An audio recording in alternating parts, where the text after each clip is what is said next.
Pestalozzi, chamado Johann Heinrich Pestalozzi, nasceu em 1746, morreu em 1827, nasceu em Zurique, na Suíça, e teve uma vida bastante movimentada, né? Ele foi um escritor bastante fecundo, escreveu muitas obras, as obras completas dele somam 40 volumes, mas dentro de cada volume são vários títulos, fora as cartas que ele mandava, então ele escrevia muito, né? Mas ele também foi um homem da prática pedagógica. Ele testava as suas teorias na prática e mudava as suas ideias a partir das experiências práticas. Pestalozzi teve diversas experiências pedagógicas que duraram alguns anos e fracassaram financeiramente, né? Ele teve muita dificuldade financeira. A primeira dela em Neuhof, numa fazenda que era a herança da mulher dele, onde ele desenvolveu uma educação para as crianças camponesas, né? Depois teve uma experiência curta, mas definitiva, que foi a de Stans. Ele lidou sozinho com 80 crianças órfãs, traumatizadas de guerra, com a ajuda apenas de uma governanta. Essa é a experiência que transformou a vida do Pestalozzi. Depois ele teve uma outra escola em Burgdorf, que demorou alguns anos, e por fim, Yverdun veio como coroamento da sua obra. Ele recebeu a oferta do cantão de Neuchâtel, na Suíça. Eles ofereceram para ele um castelo medieval do ano 1000, que até hoje está lá, hoje é um museu do Pestalozzi. Nesse castelo de Verdun, ele criou a sua escola definitiva, porque foi a escola que durou mais tempo, 20 anos, acabou antes dele morrer, 2 anos antes dele morrer, em 1825. Mas se tornou um centro de referência de educação na Europa. Vinha gente de todo lugar, até dos Estados Unidos também, visitar a escola, conhecer, se inspirar, né, nas ideias e nas práticas de Pestalozzi. E essa escola funcionava de maneira muito vanguardista, na época, vanguardista até hoje, né? E era uma educação muito ativa. Pestalozzi não dava aula, mas ele coordenava e tinha uma relação muito afetiva com as crianças. E esses professores, então, saíam com os alunos, faziam atividades físicas na natureza, de música, de teatro, tinha tudo. Era uma escola muito completa, muito estimulante, né? E bastante afetiva, né? Então, semanalmente, as crianças iam conversar com o Pestalozzi. E o mais interessante é que se tratava de uma escola experimental, porque o que acontece? Os professores se reuniam com o Pestalozzi semanalmente e iam testando ideias, projetos pedagógicos, e depois ele escrevia sobre isso a partir da prática do Instituto de Verdun.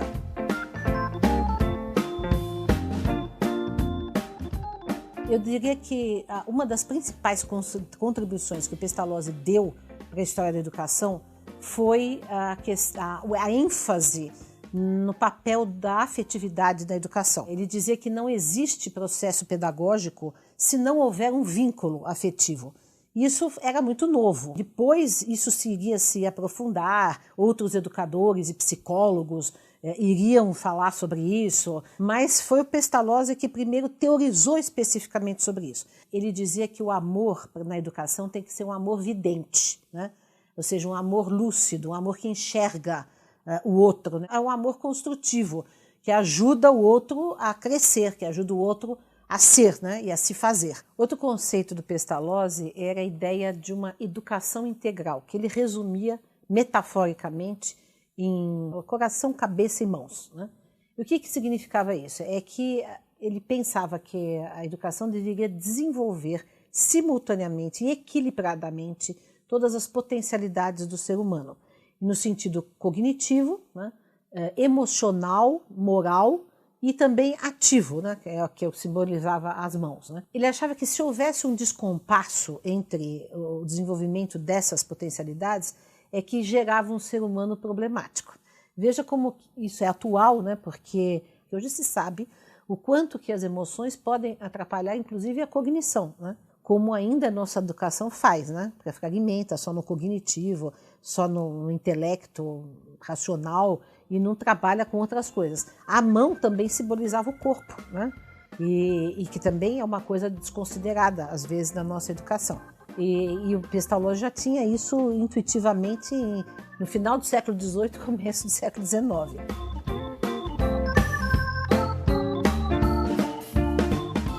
diria que praticamente todos os grandes educadores do século XIX, do século XX, tiveram influência de Pestalozzi. Por exemplo, Maria Montessori conhecia, citava Pestalozzi, e ela tem muita influência do Pestalozzi, né? Por exemplo, Freinet tem influência do Pestalozzi. Pestalozzi, por sua vez, era discípulo de Rousseau, então estão todos na mesma tradição, né? Porque essa ideia de observar o desenvolvimento da criança é uma ideia que vem de Comenius, Rousseau e Pestalozzi, que depois vai ser desenvolvida por Piaget de uma maneira mais sistematizada, mais científica, né? Mas todo o movimento da escola nova, né, que teve grande influência no Brasil na década de 20 e de 30, toda ela é influenciada por Pestalozzi, né? Então, uma das coisas, por exemplo, que Pestalozzi inventou e que depois inúmeros educadores iam reproduzir, até hoje a gente tem nas nossas escolas, é a aula passeio, né? Sair, de pesquisar, de, enfim, olhar o ambiente, né? Ele tinha, por exemplo, as crianças tinham horta, né? Tinham aula de música, tinham projetos, ou seja, era, digamos assim, um Summerhill do século XIX, né?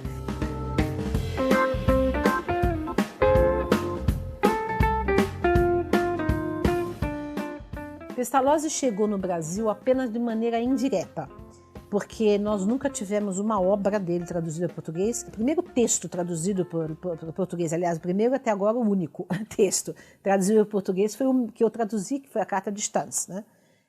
Então, ninguém no Brasil nunca chegou a ler os originais das obras de Pestalozzi. Então, como que chegou Pestalozzi aqui? De maneira indireta. Por exemplo, teve o Joaquim Macedo, né? Teixeira Macedo, que no século XIX foi à Europa, pegou alguns textos, conheceu, falou alguma coisa aqui no Brasil. Nas revistas de educação, no início do século XX, se falava de Pestalozzi, mas como ele tendo sido criador do método intuitivo.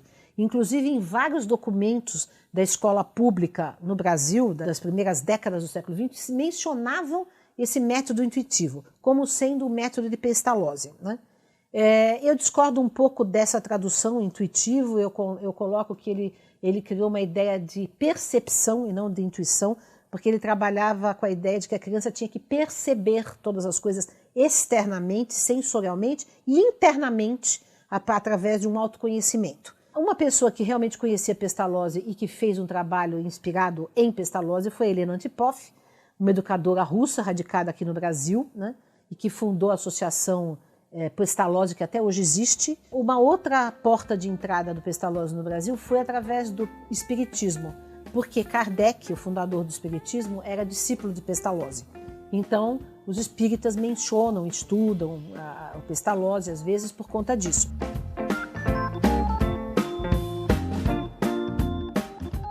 Para quem quiser conhecer mais sobre Pestalozzi, pode procurar o meu livro, Pestalozzi, Educação e Ética. Agora, há muitas obras traduzidas do Pestalozzi para o espanhol, que foram recentemente traduzidas, né? Por exemplo, Minhas Indagações, que é um livro filosófico muito interessante do Pestalozzi, Como Gertrudes Ensina Seus Filhos, Leonardo e Gertrudes, que é o romance dele, né?